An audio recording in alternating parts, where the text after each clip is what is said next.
our last day of Owl Moon. So we read the second half yesterday and we clarified our questions that we had and we found the answers. This one we really had to think like good readers do because a lot of the answers weren't in the words. We had to come up with them on our own. Today we will reread it and work on retelling the story.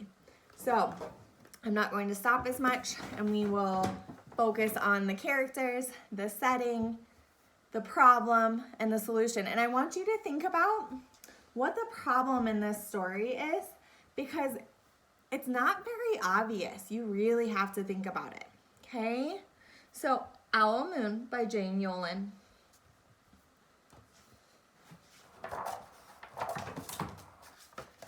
Jace, hey, come here. Come on. You're not being a very good listener, sir. It was late one winter night, long past my bedtime, when Pa and I went owling. There was no wind, as giant... Oh, there was... Guys. There was no wind. The trees stood still as giant statues, and the moon was so bright, the sky seemed to shine. Somewhere behind us, a train... Stop. Whistle blew, long and low, like a sad, sad song. I could hear it through the woolen cap Pa had pulled down over my ears. A farm dog answered the train, and then a second dog joined in. They sang out, trains and dogs, for a real long time. And when their voices faded away, it was as quiet as a dream. We walked on towards the woods, Pa and I. Jace, go. Go lay down. Our feet crunched over the crisp snow and little gray footprints followed us. Pa made a long shadow, but mine was short and round. I had to run after him every now and then to keep up, and my short, round shadow bumped after me. But I never called out. If you go owling, you have to be quiet. That's what Pa always says. I had been waiting to go owling with Pa for a long, long time. Jace, come on, buddy. Come here. Thank you. We reached the line of pine trees, black and pointy against the sky, and Pa held up his hand. I stopped right where I was and waited. He looked up as if searching the stars, as if reading a map up there. The moon made his face into a silver mask. Then he called, "Hoo-hoo, hoo-hoo, hoo-hoo," the sound of a great horned owl. "Hoo-hoo, hoo-hoo, hoo-hoo." Jace. All right, friends, hold on. Let me solve this problem real fast.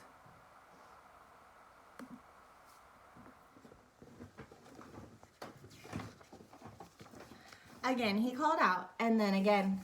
After each call, he was silent, and for a moment we both listened, but there was no answer.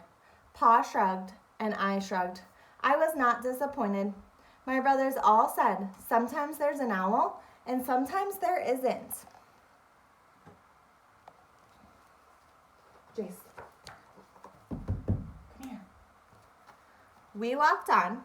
I could feel the cold as if someone's icy hand was palmed down on my back, and my nose and the tops of my cheeks felt cold and hot at the same time, but I never said a word.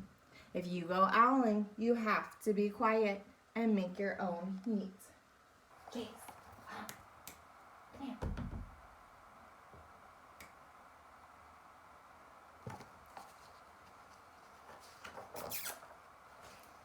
We went into the woods. The shadows were the blackest things I had ever seen. They stained the white snow. My mouth felt furry, for the scarf over it was wet and warm. I didn't ask what kinds of things hide behind black trees in the middle of the night. When you go owling, you have to be brave.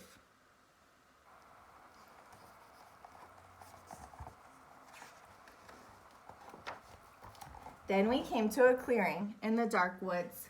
The moon was high above us. It seemed to fit exactly over the center of the clearing. And the snow below it was wider than the milk in a cereal bowl.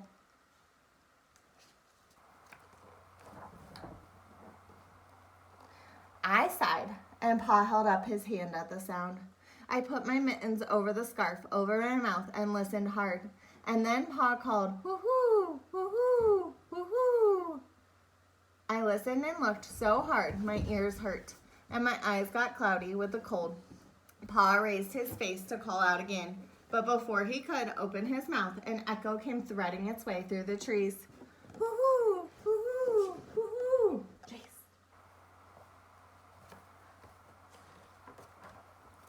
Pa almost smiled. Then he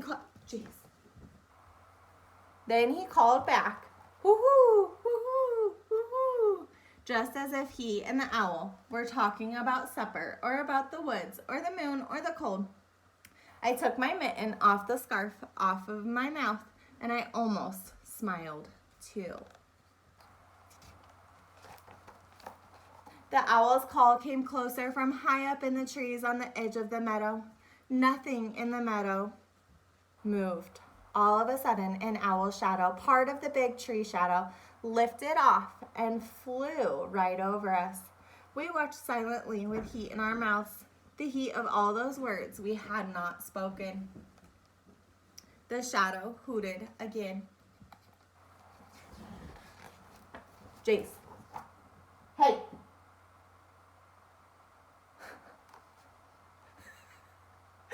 Guys, thank goodness it's Friday. Pa turned on his big flashlight and caught the owl just as if it was landing on a branch.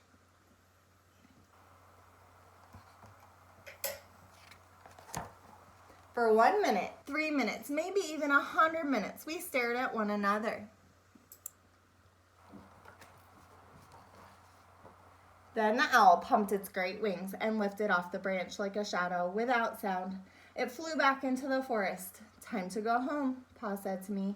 I knew then I could talk. I could even laugh out loud, but I was a shadow as we walked home. When you go owling, you don't need words or warm or anything but hope. That's what Pa says, the kind of hope that flies on silent wings under a shining owl moon. The end. All right, my friends, I'm very sorry that Jace was so distracting during that. If you can help us do a retell of the story and tell us who the characters were, can you raise a quiet hand, please? Jace, hey. Kaden, can you tell us who the characters were, please? Pa and him. Pa and the boy. Yeah. Characters. And the owl. Yeah. Do you think that the owl was a really big part? But it was kind of. Kind of. I agree. Pa and the boy were the main characters, but the owl was a character and kind of a big one. All right, if you can tell me the setting of the story, where were they? Taylor. In the big dark woods. In the big dark woods. Setting.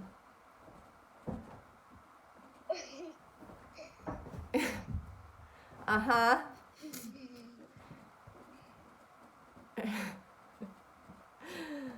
Jace is making some poor choices this morning, friends. Hey, stop.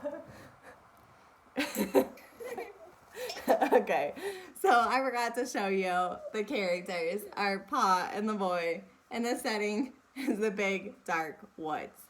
Okay, now remember when we started reading this morning, I told you guys that the problem isn't very obvious in this story. So if you think you know what the problem was, can you raise a quiet hand? John, what do you think?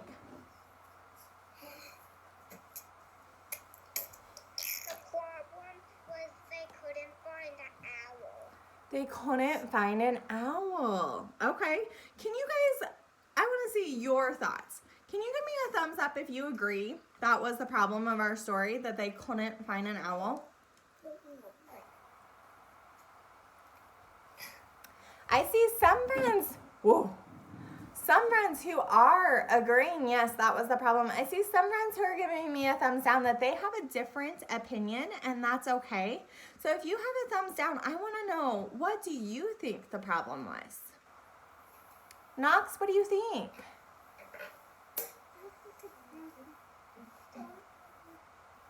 Uh-oh, you're frozen, friends. They actually found the owl. Sorry, what?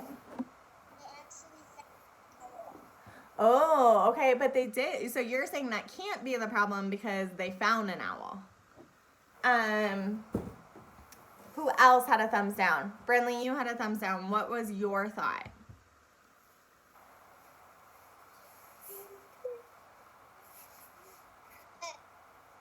The problem was that they couldn't find the owl because they were looking. Because why? They couldn't find an owl because they were in the wrong place. Were they? And they walked. I'm thinking that I agree with John that the problem was they were looking for an owl and they hadn't found one yet. But then the problem is solved by what? Knox, how is the problem solved?